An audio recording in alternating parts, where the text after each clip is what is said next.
back again, and I told you that I would do my people first. All my people out here don't look exactly like me, but when I say I'm gonna do my people first, y'all gotta know I'm talking about black folks. And I just don't want to go get random people to do and talk on this platform. I got to get people that are going to make change in our community. And I got to get people that are going to make change in our village.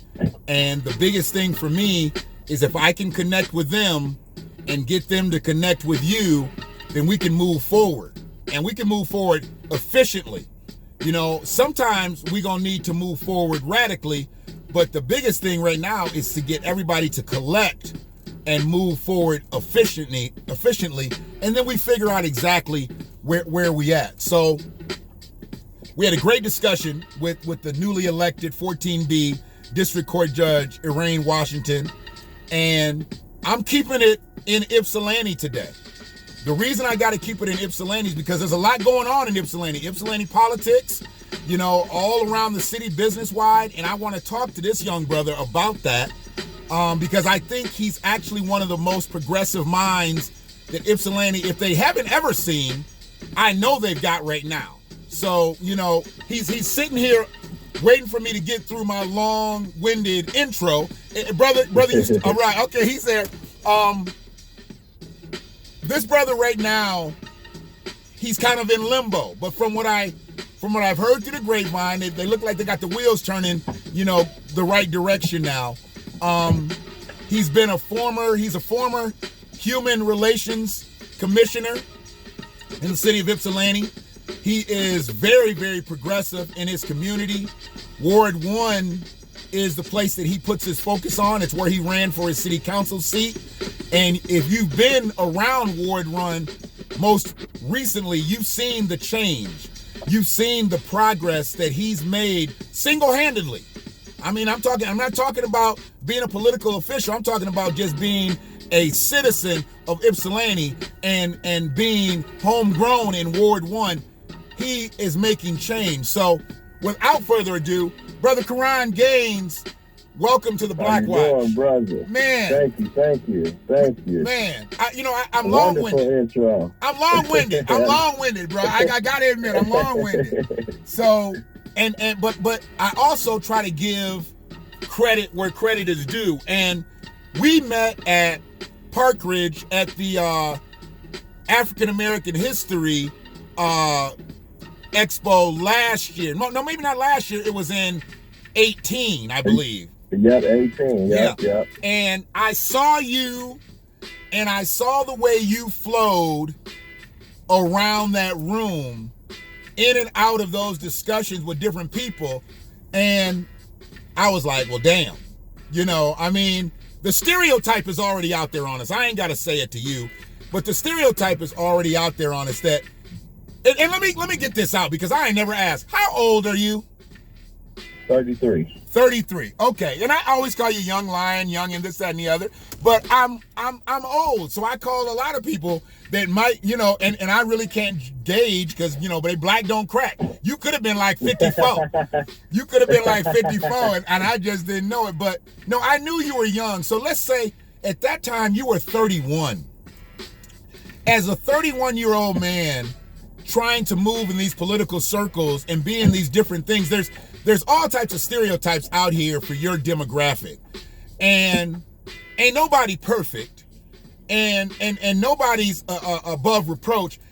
But I've seen some of the people who have been naysayers, they look like they want to try to hold on to something that might have been or what they might have heard or whatever from yesteryear, but they don't see the man right now. They didn't see it in 18 and they don't see it right now. And that's a problem. Correct. Okay? Correct. So I saw you and I saw the way you moved and I said, you know what, one day I'm going to sit down and talk to this brother. And it's unfortunate that it's taken 2 years, but we done had a lot go on in the last couple years. And most recently for you, you ran for a city council seat. We're gonna put it right out there on the table. We ain't gonna belabor this moment because there's so many other things that I want to talk to you about. But before I ask you about city council, Before I ask you about the situation that's going on and as to why it wasn't a clear-cut decision made for you to be the new Ward 1 City Council member, can you give me, and I ain't gonna ask you to be on a timely basis because I ain't timely. Tell me, and tell anybody that doesn't know you, who Karan Gaines is. Okay. Well, I'm a long life resident here in the city, citizen of the city of Ypsilanti. South Side, born and raised. Moved to Sugarbrook for some years of my life, and been back on the South Side ever since. Okay. And I got a big family that I'm from, the Robersons, connected to the Tiptons and the Gaines and the Palmers. So, you know, come from a very good political family, church orientated, but I seem to dip out of a lot of those circles. As a kid, I just asked a lot of questions, and you couldn't give me an answer that didn't fit with my spirit. I wasn't just going with it. Right. So I've always been a thinker, but fast forward, you know, I'm an artist, clothing brand owner, motivational speaker, created a few programs for our community and other communities. I was appointed official for 4 years, a 4-year term as a human relations commissioner. I'm a father, proud father of 6 beautiful children. Okay. And you know, the list goes, actor. You know, the list goes on. Author, a children's book to be released next month, Woke Seed. So yeah, you know, it's a lot. It's a lot of titles, but overall, I'm just a person that loves people and loves helping make a change. Okay. I don't believe in leadership. I believe in striking nerves in people so they can lead themselves. Absolutely. If you still need a leader, you know, you still behind. So and that right there lets me know that when you say you struck out on your own, you kind of worked your way away from the religious side of your family or that faction, because that Messiah thinking runs deep in black churches. And you have the black pastor who leads the flock, and a lot of people don't think for themselves. And they think whatever the pastor thinks, they think. And that's where we are politically too. You know, I mean, when you think about leadership politically, you think about Messiah leadership. And right now we've got 2 masters. We've got Democratic masters and we got Republican masters. And I know that there's Libertarian and Green Party and Independent and this, that, and the other, but those don't even register. When it comes down to the race, it's either going to be Democrats or it's going to be Republicans. And that's mastership right now. That's that right there letting us know we only have 2 choices. You're putting me in an oppressed state right there by telling me I only have 2 choices. And I can't think freely. So you striking out and even running on city council as an independent. See, a lot of people probably don't know that. I mean, a lot of people will look at your pictures, they will look at the things that you're for, and they will think, oh, okay, he's a Democrat. Right. And here's the other thing. The linchpin is you're black. And they'll be like, oh yeah, he's black, he's definitely independent. Well, that's a problem because we've gotten pigeonholed into thinking black people, if they don't just all of a sudden come out and say, I am a black conservative, they assume that we're just Democrats. And I was put into a position where I down balloted this year, and I've said it proudly. I couldn't give my vote to Joe Biden, and I definitely couldn't give it to Donald Trump, but my thing was I had to give it to somebody. And none of the other candidates were worthy, and they were not even going to be put in a position to win. So I down balloted, and I voted for the party that I need to excel the most, and that's American Descendants of Slavery, and that's Black Americans. So that's who I voted for. As far as our local stuff, I definitely got down and did what I needed to do there. Unfortunately, I don't live in the city of Ypsilanti, so I couldn't vote for you, but I've supported you and I've pushed people towards you because I believe you're that burst of energy that Ypsilanti is going to need for the next 30, 40 years if we have your talents available. I don't see you lasting in Ypsilanti for the rest of your political career, just knowing who you are and the way you're motivated. I see you in bigger spaces, but right now you're here. So after really understanding who you are, what the hell happened last Tuesday? I mean, I gotta ask you, what happened last Tuesday? Because I'm confused.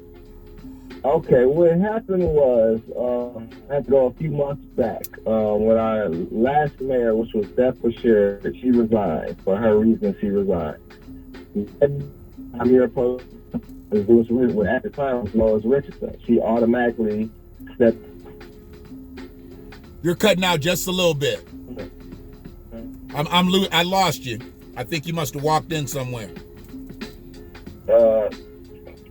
What about now? I can hear you now. I heard Lois Richardson. Okay. I heard Lois Richardson. Everything else went blank. Okay. Yeah, so Lois Richardson at the time was mayor pro temp, and so she automatically steps in the role as the mayor.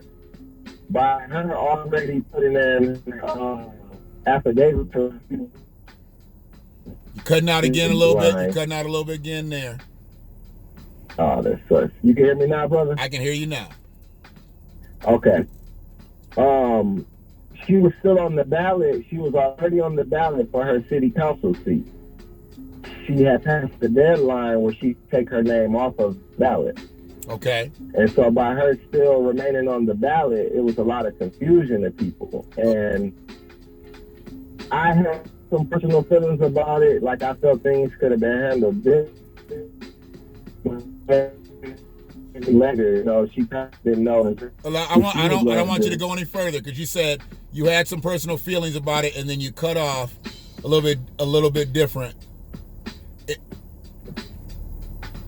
Let me know. You can hear me now? I can hear you now. You're back out again.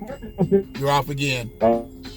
Thank you. You ain't gotta worry about it. You ain't gotta worry. You can cuss on this show. I ain't worried about it. You can cuss on this show. So if you got technical difficulties, what you want to do, if we want to reignite the call, I'll pause and you get set. Because this question here basically holds the rest of our conversation together, because I think there's still more people other than me that want to know what happened. So I want you to be able to answer this question full-throated. So you tell me when you think you're cleared. Don't even sweat it. Yeah, what about now? You're perfect right now.